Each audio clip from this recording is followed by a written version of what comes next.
Dan saudara, malam hari ini ketiga pasangan calon gubernur dan calon wakil gubernur Jakarta akan bersiap untuk mengikuti debat Pilkada Jakarta yang kedua. Lalu seperti apa persiapan di lokasi tepatnya di Beach City International Stadium di Ancol, Jakarta Utara? Kita akan menyapa jurnalis Kompas TV. Sudah ada Valentina Sitorus di sana. Valen, selamat malam, seperti apa persiapan di sana? Apakah ketiga pasangan calon sudah tiba di lokasi, Valen?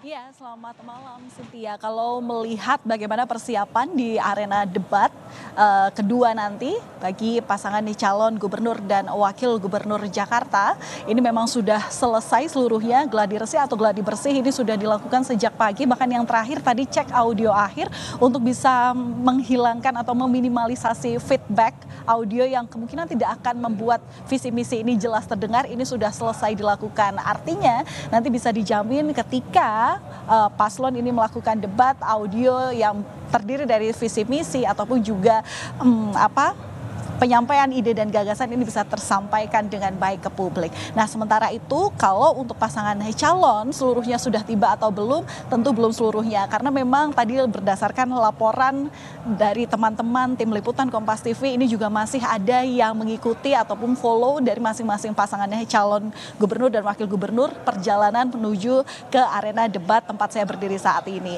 Nah, persiapan yang saat ini sudah dilakukan ini di area dalam itu sudah clear area, bagaimana audio, lighting atau pencahayaan, termasuk juga kursi ini sudah tertata rapi. Ada sedikitnya minimal 345 kursi yang 115 diantaranya ini disediakan untuk masing-masing pendukung ataupun tim sukses dari masing-masing paslon. Nah, kemudian juga ada sejumlah aturan baru memang yang ini berbeda dengan aturan pertama debat kemarin yang ini merupakan improvisasi dari tim KPU Jakarta sendiri, yang mana yang pertama kita bisa mengetahui bagaimana tim KPU ini mengakomodir pertanyaan-pertanyaan yang muncul langsung dari masyarakat yang memang ini sudah disampaikan ketika ada forum group discussion yang kemudian ini diharapkan nantinya ada solusi yang tercipta dari para paslon. Pertanyaan-pertanyaan ini nantinya akan disampaikan pada segmen 2 dan 3 saat debat, yang mana pertanyaan itu sudah dirangkum seluruhnya dalam formulasi pertanyaan yang jelas oleh para panelis yang nantinya juga akan membaca mengambil susunan pertanyaan yang sudah disusun sebelumnya sedemikian rupa. Nah, Cynthia dan juga saudara, tadi juga ada hal yang disampaikan oleh Ketua KPU DKI Jakarta yang memang tidak membolehkan anak-anak untuk masuk ke dalam venue debat untuk melakukan, yang mana ini sempat terjadi saat debat pertama 6 Oktober lalu, dan memang larangan ini sebenarnya memang tidak tercantum dalam peraturan KPU tahun 2024, tapi kita bisa melihat dalam Undang-Undang Pemilu pasal 280 ayat 2 huruf K yang memang menyampaikan bahwa pelaksana atau tim kampanye ini dilarang untuk mengikutsertakan warga negara Indonesia yang tidak punya hak memilih pada saat kampanye. Mereka yang memiliki hak memilih adalah mereka yang sudah berusia 17 tahun ke atas. Nah, ini menjadi imbauan yang perlu diperhatikan oleh pasangan calon termasuk juga tim ses ataupun juga para pendukung. Nah, kemudian juga tadi kalau misalnya kami melihat pada area dalam venue debat itu memang kursi meskipun sudah ditata rapi begitu ya, tapi ada yang berbeda, Cynthia.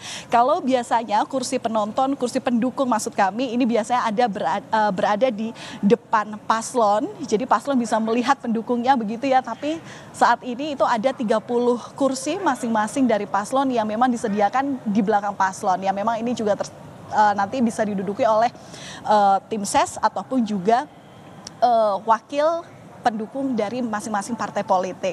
Nah, sebenarnya memang debat ini masih berlangsung sekitar 1,5 jam lagi, tapi di area luar debat ini banyak sekali pendukung yang sudah datang. Memang kita tidak bisa memungkiri bahwa tema debat hari ini itu sangat menarik sekali, Cynthia, karena dekat sekali dengan kehidupan masyarakat tentang ekonomi dan juga kesejahteraan sosial. Kita bisa mengatakan bahwa masyarakat sejahtera, keadilan sosial itu bisa tercipta kalau ekonominya stabil begitu ya. Nah, otomatis nanti kita juga akan melihat bagaimana sebenarnya para paslon ini akan menyampaikan visi dan misinya, termasuk juga pendapat pendalaman yang nantinya akan dilakukan oleh para panelis. Nah, kalau berbicara soal tema tadi sudah saya sampaikan mengenai ekonomi dan kesejahteraan sosial, di mana subtemanya ini ada 6 hal, yakni mengenai infrastruktur terintegrasi dan pelayanan dasar prima, kemudian juga pendidikan dan kesehatan, penanganan ketimpangan sosial, pembangunan ekonomi digital dan UMKM, pariwisata dan ekonomi kreatif, serta inflasi dan bahan pokok. Nah, inilah mengapa saya bilang bahwa masalah ini tuh sangat dekat sekali dengan masyarakat. Kita tahu,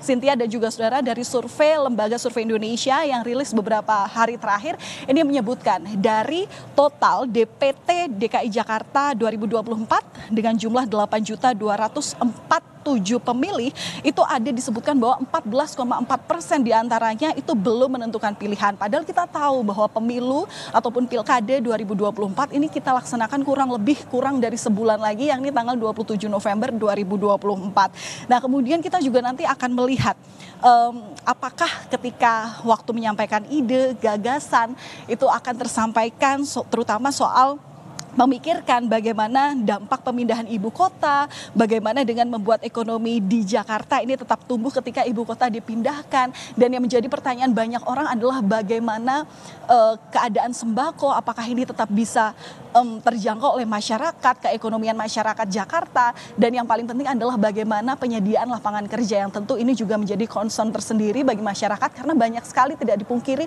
banyak masyarakat yang bilang saya akan memilih pemimpin yang tentu akan menciptakan lapangan kerja banyak, yang bisa mengurangi pengangguran, dan sehingga keekonomian masyarakat itu juga bisa terbentuk dan tetap kuat di Jakarta. Nah, tentu kita juga akan melihat nanti bagaimana dengan ide dan gagasan yang pasti banyak sekali, itu perbedaan program antar paslon, mana yang terutama akan lebih logis menjawab permasalahan warga. Nah, ini nanti akan kita lihat, Cynthia dan juga saudara, dalam 1,5 jam ke depan, jam 7 malam waktu Indonesia Barat, ini bisa disaksikan, apalagi Kompas TV sebagai salah satu TV penyiaran begitu ya, yang nanti akan menayangkan seluruh rangkaian debat hari ini.